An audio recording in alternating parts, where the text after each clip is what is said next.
And Chris, the president also told David it is totally legitimate for people to raise concerns about his age, but said it's not a factor in his decision. He just says, watch me. What she's referring to is this interview with David Muir that was just released this weekend that Biden had. And he talks about watching him to decide whether he really is too old for this job. We've been watching him. We don't like what we've seen, Joe. I'll ask you about a conversation that people are having at home.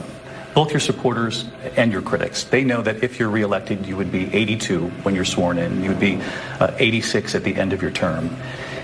Is your age part of your own calculation into whether to run again? No, but it's legitimate for people to raise issues about my age. It's totally legitimate to do that. And the only thing I can say is watch me. And the only thing I can say is watch me. Yeah, we have been. That's his problem. His problem is that he doesn't look up to it. And you can see him in all different types of physical manifestations that he doesn't look up to it. You look at his schedule, and typically, this is not a guy who has, spent a ton of time at the White House, more time in Delaware than he spent in other places. Okay, but he was in Ukraine this week, Chris. Well, look, that's good. I mean, look, everybody has a moment, Martha, but we're talking about, he wants us to watch us. We've watched him for 2 years, and I don't think it's going to get any better. I mean, let's face it, aging is inevitable for all of us. It doesn't just apply to Joe Biden, right? To every one of us. And you slow down a little bit the older you get. We're talking about unprecedented territory here. 82 years old when he ends this term.